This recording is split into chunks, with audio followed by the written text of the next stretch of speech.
We're all here. We're missing Carol and Dan tonight. Okay.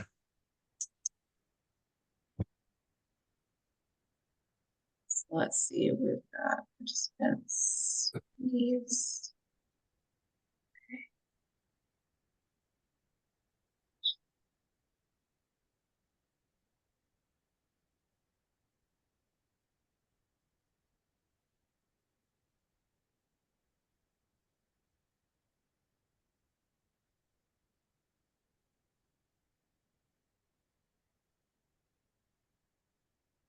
And Gretchen's here. So we can get started. Okay. All right. Let's bring this meeting to order. So we're October 1st, 2024 Newburyport Conservation Commission meeting taking place on the Zoom platform, and this meeting's being recorded. Our first item on the agenda is the September 17th meeting minutes.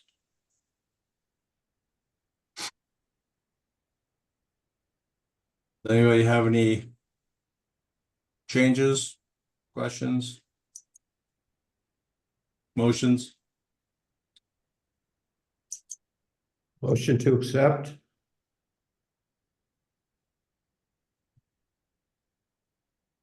I'll second. All right, roll call. Steve Moore. I'll abstain since I wasn't there. Okay. David Vine, Yes. Bill Mullen. I'm going to abstain. Okay. Barb Riley, Yes. and I vote yes. That's three. I forget whether we can even do that if we have to. No, we must be able to, right? I think it's a quorum of the members present for the Okay. minute. Okay, and there was that. All right. Do we have any Plum Island updates? We do not have any Plum Island updates. I don't have any other than that. It looks like we are going to get the FEMA grant, the hazard mitigation grant for the purchase of the 3 homes on Plum Island that had entered into the grant process with us. Still remains to be seen whether or not all 3 will want to sell their homes, but we are expecting to get that grant. Oh, good. Yeah. Well, congratulations, Julie. Well, You congratulate put a little bit me. of work into it. Yes, it was quite a bit of work, but we did have the help of GZA, which was critical in that process. Yeah. There's Okay. going to be a, I don't know, a presentation in a week or so about a coastal reef that's going to be at the Sea Glass. Yep. I I don't have that in my calendar. details. Are you going, David, to that? I haven't, I thought about it when I saw it. I'm not sure if I have any conflicts, but I don't know when it is right now. Yeah, it's Look it up. it is actually on Tuesday, October 8th at 2:30. It's at the Blue Ocean Music Hall in Salisbury. And it's going to be Michael Trantafilu, director and lead of the Reef Project at MIT, joined by Juliet Simpson, coastal ecologist for the MIT Sea Grant program, discussing the design and where they are in their exploratory project. The town select board will also be in attendance. So, I mean, this is really for Salisbury, and it would take place off of Salisbury Beach. But it is a very interesting concept for the whole coastline. Yeah. What are they planning on using to build it? They're going to sink a boat? No idea. No idea. That's all remains to be seen, I think. Good question. So it should be a very interesting meeting if anybody wants to attend. I believe they opened it up to the public. Okay. Anything else? I meant to look before the meeting and I forgot, but there's a 10.7 4-foot high tide coming up in the next week or so. So if there happens to be a storm with a surge, it could be trouble. Okay, thank you. Yeah, it's been high lately. Been high tide. Anything else? Anything else? No? Okay, let's move on to certificates, compliance, etc. First, item is Ferdinand Venditti, 25 Basin Street, request for a certificate of Yes. compliance. Yes, and I believe we have Ferdinand here, so I will allow him to speak. And Tom Hughes was also worked on this project, but I don't believe he's here representing that project tonight. So Ferdinand or Mr. Venditti, if you'd like to just give a brief overview of the project, we have here your letter from Winter GEC LLC, your engineer and surveyor who did the as-built design and highlighted the changes on site from the approved plan. I would say most of which were actually either irrelevant in terms of impacts to the dune or beneficial. And then we have photos, etc. And I also have this is the site for people's reference, 25 Basin Street. It is right on the basin, and the project proposed an addition to the existing structure and quite a bit of additional site work and landscaping. So maybe Mr. Venditti, if you want to walk us through. Sure. Thank you, Julia. So we completed the renovation of our property, the addition and the renovation of the existing house last May. We had actually done some of the landscaping coincident with the construction, and then did more after we moved in May, and even through some of some. So I'll just walk you through the letter, which covers all of the issues that were outstanding. We did have a cobblestone landing at the front entry, which we did not put in. There's a movable wood panel there that we put down in the summer, and I'll pick up as winter comes. We did not plant the Rosa rugosa that was shown in the plan. Instead, actually, I was able to find Virginia roses, which are native to the island. They're on the list, and actually, they've gone gangbusters. They have, we planted them last summer. They've just exploded this summer. They're absolutely beautiful. And we changed the side area of the house. We were going to have a large clamshell patio with grass, seagrass around it. Instead, we reversed it. We actually have a sand path, which I think you can see on several of the pictures, around a center garden, which has native plants. That's where the Virginia roses are, some New Jersey tea, some winterberry, etc., are in that garden. So that's a little bit different. The stairs coming off the back deck were turned 90 degrees, and that was, I think, discussed as the construction was going on. So it was understood was going to be the case. It actually allows for more of the property to be planted. We did not put a clamshell path down in the front of the new addition. Rather, that's just sand. And we relocated dune grass that sand went over. That was part of the project. We have this small storage box that was going to be on the front of the second deck on the house. Instead, we put it on the side, and then we planted more beach grass in that area. There was a concrete block wall that had been existing on the property when we bought it, going down towards the beach. We were asked to remove that. I took it down to grade. To get the blocks at grade out, I would have to dig up around it, which would disturb a lot of the vegetation there. So I left it. It's flush with the beach. I removed the fire pit. It was not something we were going to use, so we got rid of that. And then we have planted actually a lot of beach grass. I think we bought over 1,000 plugs. We've covered all the areas that were on the original plan. The only area that struggled is the south end of the beach closest to the water.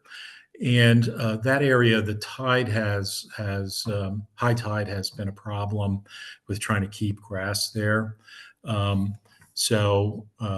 If you look at the pictures, I've labeled them both what you're looking at and the direction from what you're looking at. You'll see that the south end of the beach, looking at from the north, there's actually a rather large piece of driftwood that came up last January, but the grass there is kind of sparse. So I think that we've met all the requirements. We had moved around some of the fencing that you see here. There had been some wood 2x12s right where this fence is that we pulled out and put fencing, the snow fence instead. We've in the front of the house, which was earlier on, we had moved the door, the original entry door. Go back one. And that is grass. The door used to be right there, and Okay. those are grass plantings off the approved native vegetation list. So I think that summarizes what we've done landscaping wise to the property. That is the path that was supposed to be clamshell. That is just sand. You can see the vegetation really has grown well there. Really, the beach grass has grown extremely well, with that one exception down on the south side of the beach. That's the new addition. Yep. And you can see there's no lattice or anything, nothing Right. enclosing the piles underneath there. It's completely open, which was required by the Yep, order it's all open. conditions. Yep. There's no mulch anywhere. We've been busy weeding. That's the side garden that was supposed to be clamshell. The white flowers are marsh hibiscus, which are absolutely beautiful, native as well. There are also some colored flowers there that are mostly annuals that I put in just to give it some color. Right in front here that you're looking at, that is the Virginia roses. I think that was originally 10 plants. It's gone absolutely wild in there. It's quite beautiful. What are those brown things in the pathway? So those are wooden pads that I created with leftover material from the deck that are just things to step on in the path. I'll put them down back in May, and I'll pick them up shortly and store them. Okay. So the only question I have is, we have a 2-year, things have to be planted for 2 years before we can issue a certificate of completion. Has it been 2 years since things were planted? So the beach grass in particular, when we started the project back in 2023, when you had originally approved. I take that back, 2022, when you had originally approved the plan. So the beach grass has had 2 seasons of plantings.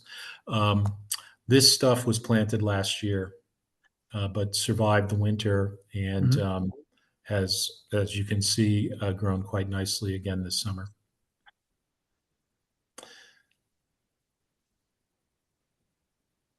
Okay, and was this the rows and stuff, was that part of the plan that was required, or? So in the plan, we had proposed 10 plants of Rosa rugosa, which are not native to the island, and they were going to be scattered around the property. So instead of scattering them around the property and using that particular species, we found Virginia rose from a nursery in New Jersey, actually, and decided to create that garden instead of just having a clamshell area there. Yeah, I think this is where we were just looking at the garden, which was not to be a garden, which was so those Correct. plantings were not actually part of the approved plan. Those are an additional.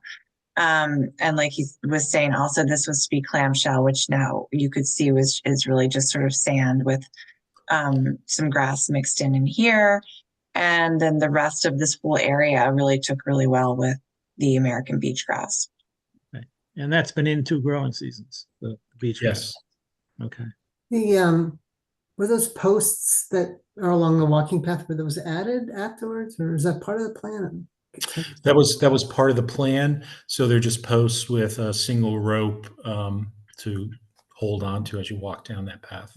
Those They're marked in red on this plan. were those driven in, or how did those? No, I dug a hole with a post hole digger and put them in. You can see them. You can see them in the background. It's right there. So yes, so you can see them. So I did those. I just dug holes, put them in, and ran the rope.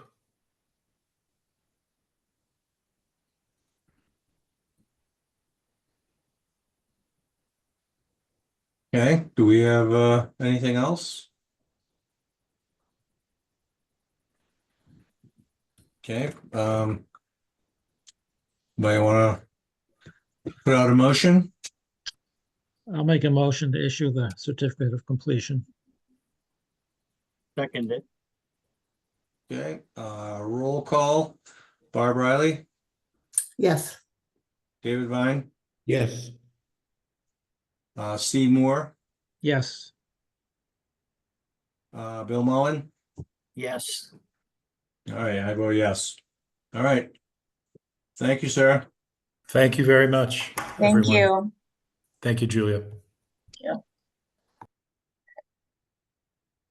Okay, the next item is Andrew Cole, 95 Water Street, request for certificate of compliance. Can you guys hear me okay? Yeah. Yes. Yeah. Yeah, because Okay. Zoom keeps popping up a warning that my audio quality is bad, but okay. No, you're fine. Okay. So here's the request for certificate of compliance from National Grid for the project that was originally permitted back in 2017. They had 3 extensions over the years, primarily because of the planting area. But the scope of the project originally was the construct of berm sort of in front of the substation, between the river and the substation, and then also repair the seawall, which was crumbling in front of the substation, in front of their property. So I don't see anyone here from National Grid tonight to represent this project. So it's, I mean, if you have questions, I can try to answer them, but we might want National Grid to come. Anyway, this is their letter. I don't know if you've all reviewed it, explaining the extensions that were made to the original order conditions, the field changes. They installed a drain pipe and a new swale. Then they added the riprap and plantings, which weren't in that corner that's sort of been the sticking point for the past several years. They added riprap and plantings, which we weren't happy with. So then they pulled out the riprap and put in soil and new plantings, which then also didn't work very well, as you all remember. And then over time, it just continued to fail. They tried it again and again. And then finally, we realized through the help of Steve and Carol and members of the commission that it was flooding due to high tide flooding backing up through the pipe. So they put in the last thing that they did was this past spring, they put in the duckbill valve on that pipe, and it seems to have fixed the problem.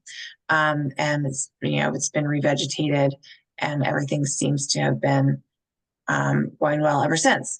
This is the as-built of the berm that they constructed in front of the substation, as well as you can see on here the work that they did to the seawall. And then this is the that planting area, which finally, after all this time, has sort of established.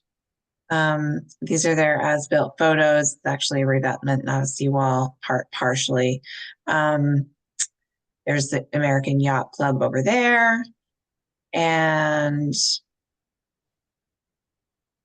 this is part of the area that had failed, where it meets up with Bulkhead.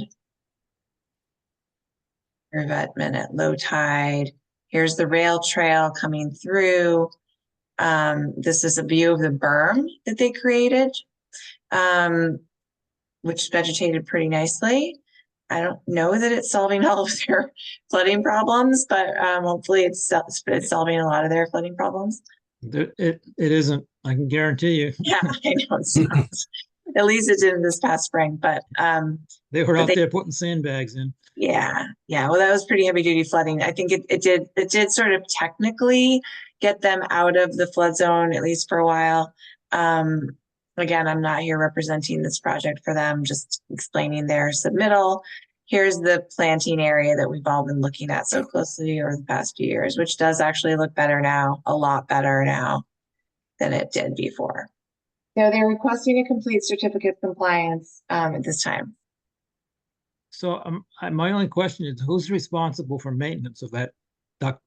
Yeah, I was just thinking that myself. I don't know. I would say they are. Yeah, I would think they are. Well, Okay. I guess we could use them to be here for that. Yeah, I'd like them to answer that question in the affirmative, because if they don't, then Would you like to continue this and ask for them to come to the next meeting? they don't have to come if they can just answer the question, that they will be responsible. Can it be put in order of conditions? No. I mean, this is to close out the order of conditions. Yeah. So we can't add any new conditions to the certificate of compliance. But wouldn't they have said that? Wouldn't they have talked about maintenance in that? In their The last, original order of conditions? no, because it wasn't. This was a change that came later, and they did not. No. How about the revetment itself? I mean, people call it seawall, but the major part of this project, if that gets disturbed during a storm, who's responsible to put it back? Well, it's their property. It's National Grid's property. So it's protecting their property. They did the repairs on it. It would be up to them to do any additional repairs that would be needed in the future. And it would be up to them to do any work to maintain and repair the outfall as well, including the ductbill valve that they just added. So, yeah, I mean, this is not something that's the city's responsibility. Certainly it's private property. It's their business. Well, but to the left of the rocks where there's a wooden revetment, there are already loose boards in there that float up and down with the high tide and the water comes in. Sure, if that and part it doesn't go Oh. far enough around the corner. It floods there. Mm-hmm. But anyway, that wasn't part of their project, that bulkhead with the It wasn't. the laggings. Yeah, okay. it wasn't. Well, it needs to be. It may be part of a future project. You never know. To be honest, I don't know what their plans are for the site long-term or even short-term. I know that this particular project has been going on for a long time. It was really the berm. It was really just consisted of the berm and the repair of the revetment, which they completed, and then all of this additional work in that corner with regard to the flooding and plantings and stuff. So, Is the bike path an easement, a city easement then? yeah, Okay. exactly. I wasn't involved before, so I'm just kind of asking. Yeah, we have easements all along the waterfront because of the for the bike path, and they did provide an easement through there. Okay. So I guess I'm okay with issuing it as long as we get something in writing from them. that they'll maintain that duct bill or duct valve, whatever it is. Although, Okay. isn't that an extra condition? I mean, if they're Yeah. otherwise in compliance, aren't they in compliance? So I think that, yeah, I think, Bill, you're right in the sense that it's hard to suggest that you should close this tonight with a condition that they're not here to agree to. It'd be different if they were here and said, oh, we'll get you a letter. We agree to that. And we'll, you can issue the certificate, after we get you that letter. But without them here and you close this tonight without them agreeing to something that it could just, I don't think that's the right move. I think you Okay. should continue it. I think you should continue it to allow them to provide any additional information that you want them to provide, whether that's a commitment for some maintenance or whatever it is. I don't think you can vote on this until you hear from them. Okay. I guess the question is, does the valve have to be maintained in order to keep the vegetation, healthy, or is it going to be destroyed if No, that- it does need to be maintained. You're right, because if it's not working, it's either not going to drain out or it's going to flood back in, one or the other, Okay, Or so both. or both. it wasn't Well, just they did, they- installed to make it so that the vegetation would grow. It's actually essential in order to keep the vegetation there. Mhm. yeah. Okay. Then they did fill in a lot of that land too, so It did. it's not gonna pool like it did before, even if it does come back in. It's all gonna Right. go back out. That They regraded it. which that solved a lot of that problem. Yep. Anyways, even if the valve wasn't there, you probably wouldn't see it after during a low tide. It would just all drain out. Yep. Might get a sinkhole someday, but other than that. Well, there's that. Well, if you want to do I'm fine with continuing this if you want to. I'm fine either way, personally. I would just say that if there is something that you want from them, then continue it, whether it's Yeah. a letter or anything. If Yeah, I not, just if want- you're fine with it. Yeah, I'd like a commitment from them that they understand they're responsible for maintaining that valve. Okay. Because the Fine. city's not gonna do it. Yeah, I agree. It seems important. Okay. Yep. I don't Keep think me in that'll be a motion, problem. guys. Well, do we want to continue to the next meeting where we don't have anything on the agenda yet, or? Oh, we have Or- nothing on the next agenda? No. Well, if it would only be this as a continuation, perhaps they could wait another 2 weeks to bring to Why finish. don't I ask them, why don't I let them know what you need and ask them if they're okay with continuing to, it actually end up having to be the November 17th meeting because November 5th meeting is the national election night. And so there will not be a meeting on that. We cannot have a meeting on that night. Right. Good. So they would have to be okay with continuing to November 17th. Given that they're not here tonight, I don't sense any urgency from them, but that remains to be seen. I can ask. Yeah, I don't think there was a lot of urgency from them at any point And on this project, so. Steve, that bulkhead, that wooden with the lagging, that's Yeah. been in there like over 35 years.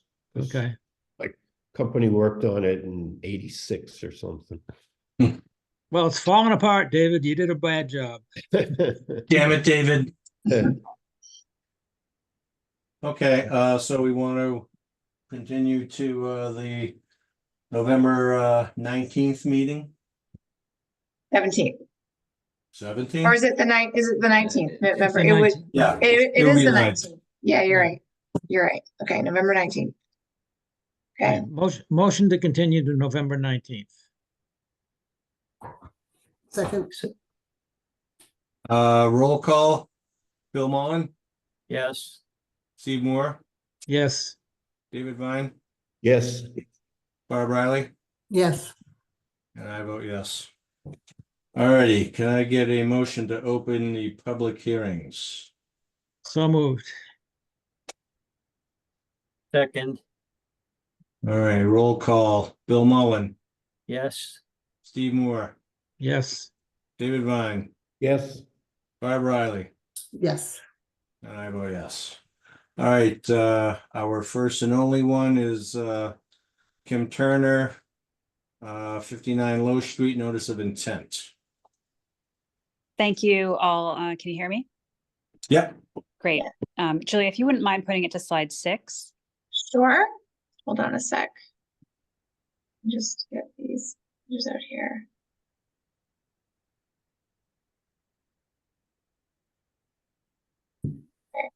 Great, thank you. So thanks again, everyone, for your time again tonight.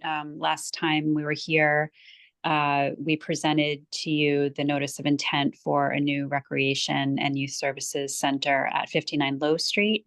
The proposed project, we reviewed sort of the scope of the work, reusing the existing building, adding a modular gym and an interstitial space that contains the toilets and a lobby. Talked about the parking and the areas out in the back of the property and the impacts on the buffer zone.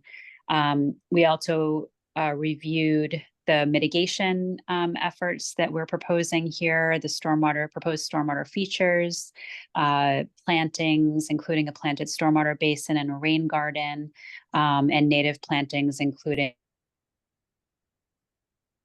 Kim, you shut your volume off. There Sorry, you go. sorry about that. There you go. Proposed mitigation, including native plantings and pollinators and habitats supporting vegetation. I don't want to get too deep into what I presented last time. I do have Tom Hughes with me here tonight, but I think last time we continued this to have sort of a final review of the project. But Tom, if you want to add anything additional, please do that now. Sure. Good evening. Tom Hughes with Hughes Environmental Consulting. So among the improvements we went over, Kim just summarized nicely. The thing I do want to note is the fact that we went above and beyond the stormwater standards. We added the rain garden in back that wasn't required by stormwater, but that handles roof runoff. So we've done quite a bit to really improve water quality as part of the project. And as I reviewed with the commission at the last hearing, because of the location of existing pavement, existing gravel, we really couldn't do the project in full compliance with the no disturb zone buffer requirements without removal of that material. So I did provide the commission with some language in the narrative that I think actually gives you flexibility to approve this without a variance, but I did request a variance as a backup. So I think among the things that we had talked about resolving at this meeting was that issue. And I believe if the commission wants to, I think there is a route that is a reasonable route to take that doesn't involve a variance, but I think the project clearly would qualify for a variance regardless. So whichever route you take, we are fine with.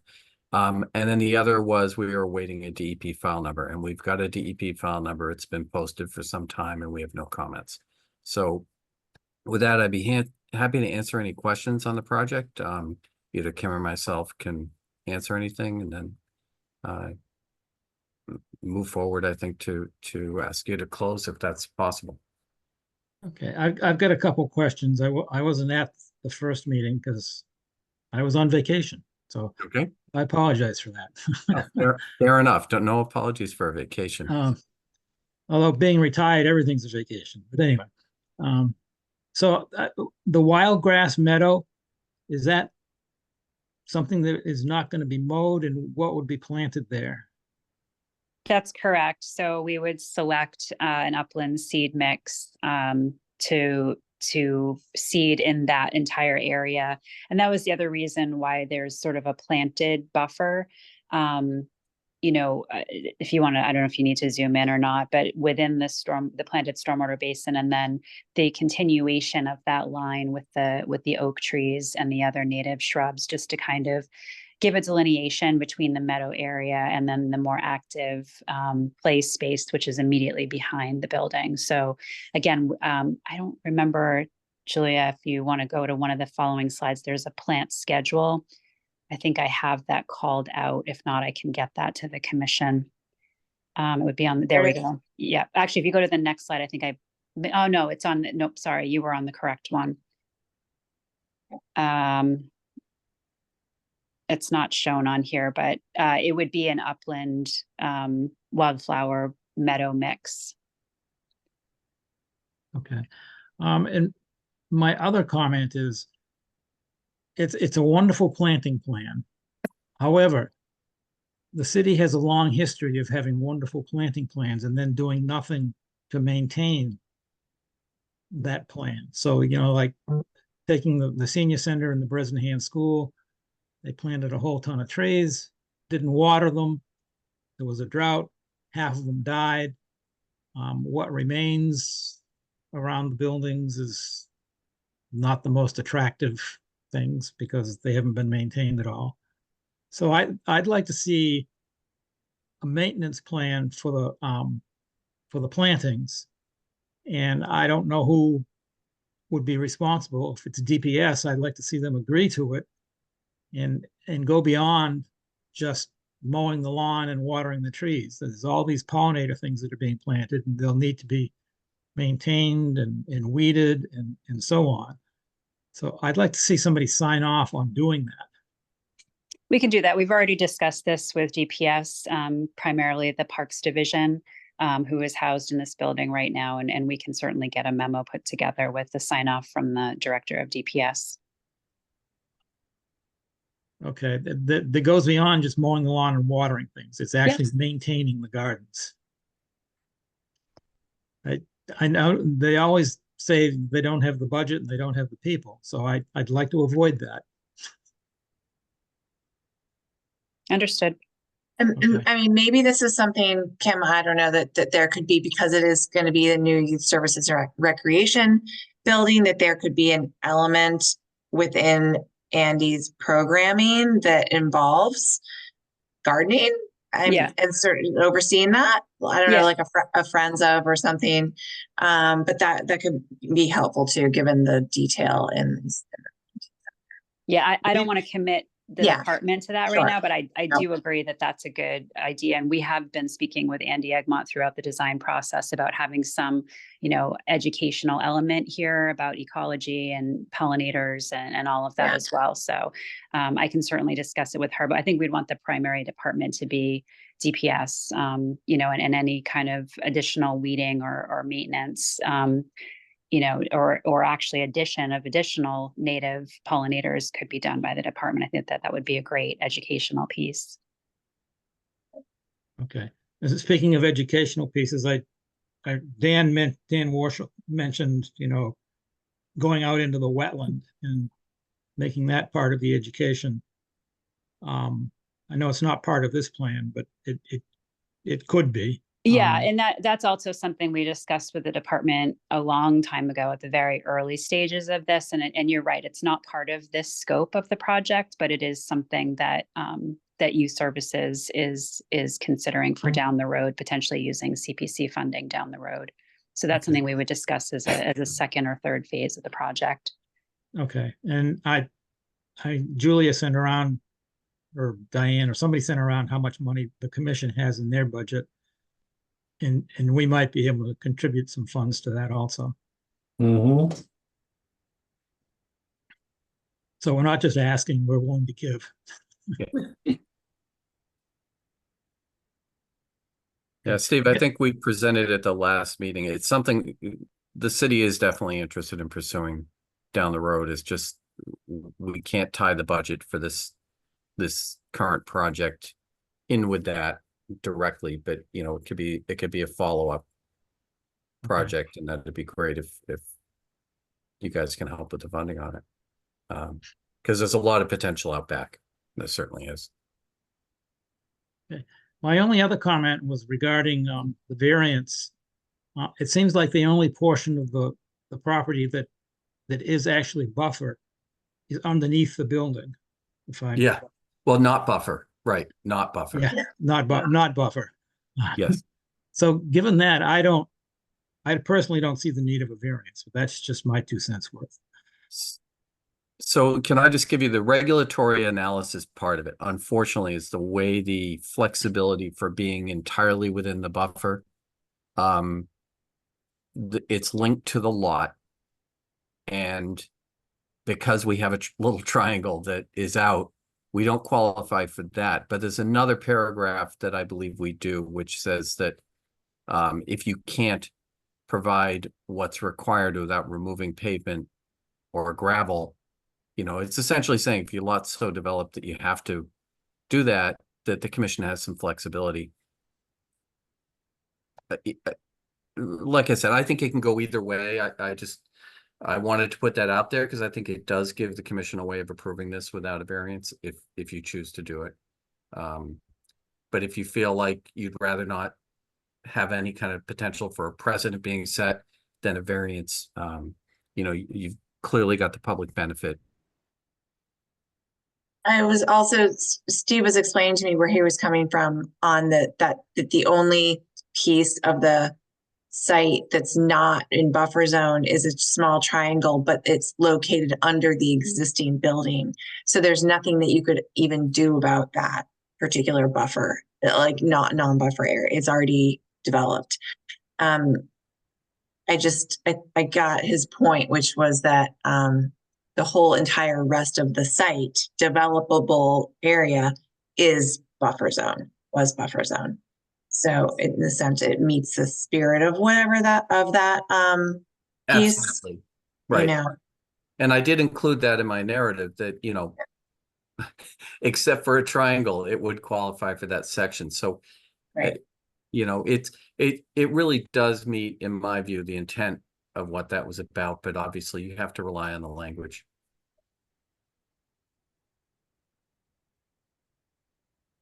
I wonder if we wouldn't do better just giving them the variance. I mean, that way it's not something that somebody could discuss at a later date and get a different opinion on. I mean, there is, like Tom said, there is so much benefit here. It seems Yep. like simple enough. I'm fine Yeah. either way. I am too. Mhm. And with regard to the maintenance, landscape maintenance, one thing that I think would be a pretty easy condition to just say shall submit an O&M plan for landscape with including responsibilities. You know, because some parts of this are going to be DPS parks, I would think, and some are going to be DPS, more the public works end of it, things related to the stormwater features are going to have some shared responsibility. So we can put all that together, you know, similar to what we've done for some private sector projects in a document that you guys would have that was required by a condition. I think that's an easy enough thing to do. And it sounds like DPS is already on board with providing, you know, the statement that they are on board for doing this. Okay. On the DEP file number, you said no comments. There was absolutely no comments on this as far as of this morning, I haven't looked in the last, you know, couple hours, but usually they don't populate till night, and it's been with a number since I think a day or 2 days after the hearing. Tom, can you remind me what the number is? I didn't check today either. Write it down. I will look. Okay, so it's fine. The number is 051 1083. 3. Okay, that makes sense. Yep. And, Thank you, Joe. there are no comments. There's no technical Okay. comments. well, that answers that. Okay, great.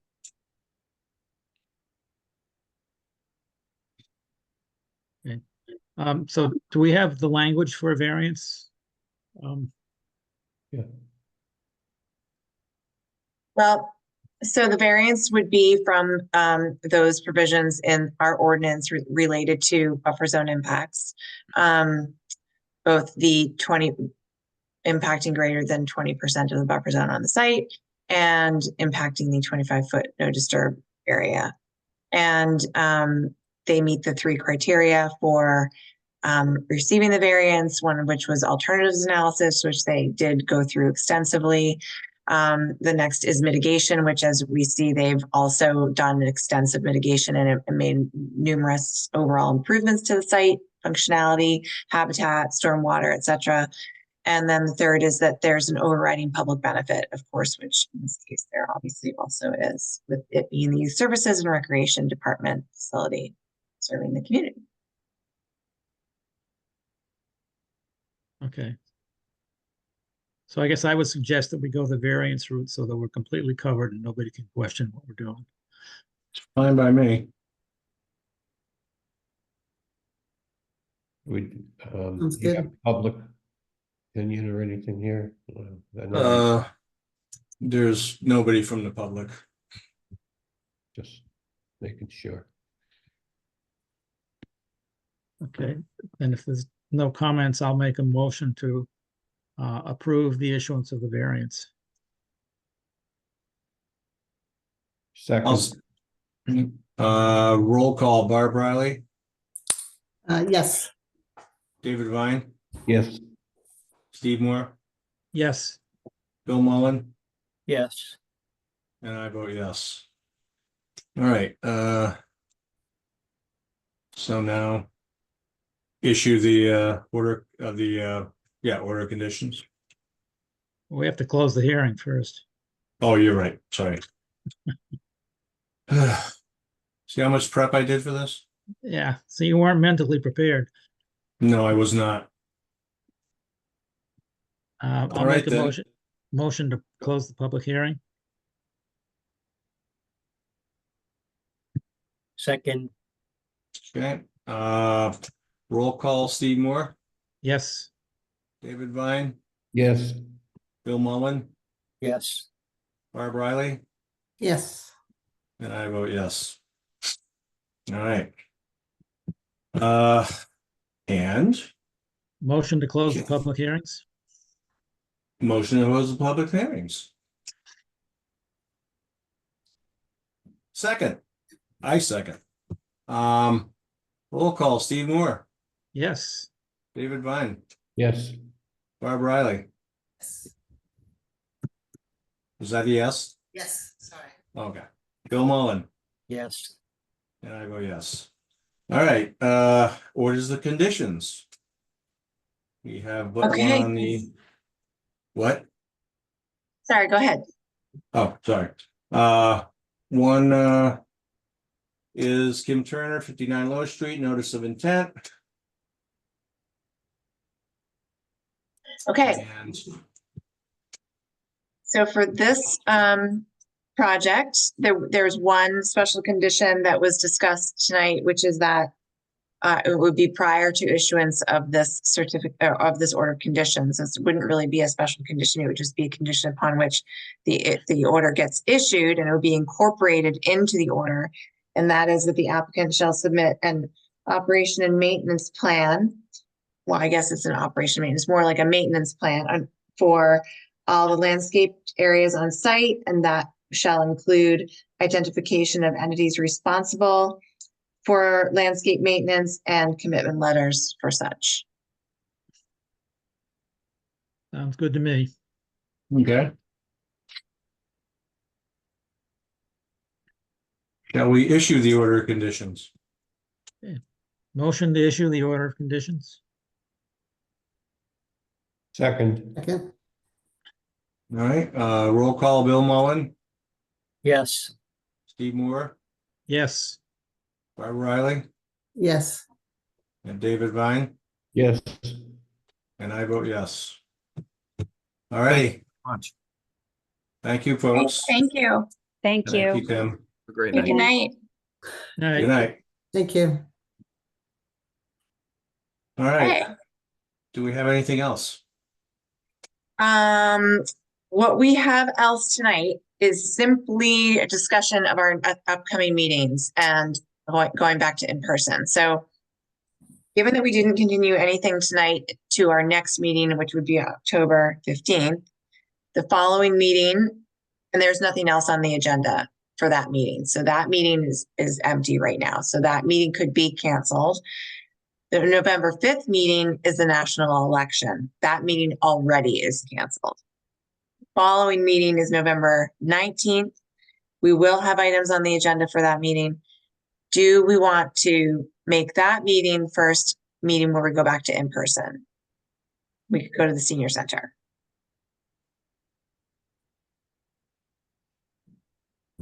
To be And it- perfectly honest, I like Hybrid. being remote, but Would that meeting, our first, one be hybrid, or would it be, It all would in? be hybrid. We cannot go back to anything that doesn't involve at least a hybrid situation. So that's why, I mean, some ways it'd be really easy to just go back to in-person because it's just going back to the way we did it before. But this is a new situation where we'd be managing a hybrid meeting, but that's not something that we can't do. The technology is there, it's set up for it. We just haven't done it yet. So there are, it can be glitchy. There can be issues with hearing people and etc. But I think that it's something that we do have to get back to. We do have to give it a shot, and the sooner the better. We have had, I wouldn't say we've had anyone from the members of the public asking about it, but we have had some city council members ask about it. And again, no pressure coming from anybody in any way, but people are wondering, when is Concom going to go back and start doing hybrid like planning board did? could we have a technical person there to handle any glitches that come up? So that, I mean, I don't know how comfortable you feel with it, Julia. It's going to be you. I mean, I've managed hybrid meetings for our resiliency committee. And so I have a pretty good sense of how it would go. I was kind of hoping that that the first time that we would do it, we would have a really easy agenda, like with maybe like one or two small items that nobody shows up for, and that would make it easier in case anything did go wrong. It wouldn't cause any problems for anybody. But I don't think there's any reason why we can't just give it a shot on November 19th. I can get myself over there between now and then easily. It's plenty of time to troubleshoot anything and do like a practice run. And maybe you guys can even sort of join me on a practice run. I can be in the room and you guys can sign in like you're members of the public, and we can try to see how it works. Yeah, we could try that. Yeah. Is the agenda just the national grid? Either they maintain or don't? Well, right now, right now, it looks like we're definitely going to continue National Grid to 19th. We have a certificate of compliance request from the city for the Lower Artichoke Dam, that emergency sort of berm that they put in there. That would be on the agenda for the 19th. And, between now and then, we could have who knows what kinds of applications could come in. So there is a big window of time at which people could submit notices of intent or RDAs or whatever. So it's hard to know. But right now, that's all I see, those two. I'm fine with the 19th and glad to help out if you need, someone to call in advance. So. Okay, cool. Yeah, maybe if I find a time that I'm going to get over there, I will let you guys know and see who's maybe available to do a little mock meeting. Okay. So would it be kind of like a Zoom meeting if, let's suppose I was traveling and wanted to attend? Yep. Would it be that or call? Nope, it'd be Zoom. So you would actually, so we would either, some of us, let's say, ideally the commissioners are in the room present. That's the whole goal. We get back to in person. We show up to the senior center. I will have my computer like I do now, with Zoom set up like I do now, using the same Zoom link that we've been using, projecting the same materials, but instead of just looking at it on my screen, I'll be actually projecting it onto a screen in the room as well, that you guys will all be able to see who you're in the room. Or you could also be on your computers if you want to bring a laptop with you. Since other people, including potentially applicants, could be logging in remotely through Zoom, just like they do now, using the same link. And what they would see is they would see us in the room, as well as what I'm projecting on the screen. So, you know, right now you can see the agenda. They would be seeing that whatever it is that I'm projecting on the screen, they would be seeing that on their screen, just like a regular Zoom meeting. But then instead of the individual boxes for each of us, they'd be seeing like a picture of the whole room. It's Okay. just it's different. It takes a little bit to get used to. But it works pretty well. The tricky part is when you're in the room, when you're there sort of present in person, and you have people who are on the Zoom at home and they want to make a public comment, they have to do that through a speaker that then everybody has to hear. And not only does everybody in the room have to hear it, it then also has to be heard by the other people on Zoom in their homes. So there's just a lot of different like parts to it, but planning board has been doing it for a little while now. Zoning's been doing it, city council, and it's working well enough. You know, there's always going to be a problem here or there, but I think we should give it a shot. Yeah. I was just gonna say, Julia, you know, we are coming into cold and flu season, and you know, if we just don't feel well, then we take it remotely, right? Yeah, because nobody wants to get sick. Right. So Right. yeah, that's our policy. If you don't feel good, you can stay home and come in and attend on Zoom, and that's even better. Because in the past, as I recall, before COVID, if you called into a meeting, you didn't count towards the agenda or the quorum, and you couldn't vote. Was that? Yeah. Has that changed? Well, did we ever do that where someone called into a meeting? No, I don't think we ever did.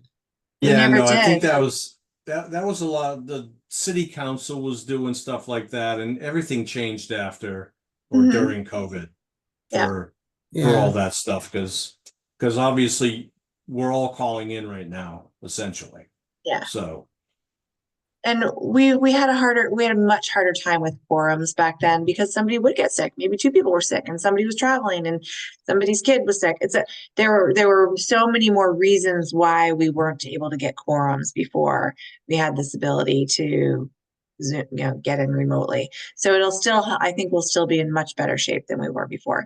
Just have to get familiar with how the system works and make sure that we can, it's really me. I need to make sure I can like manage what's going on the computer. And also we want to make sure that people who are at home can adequately hear and see everything.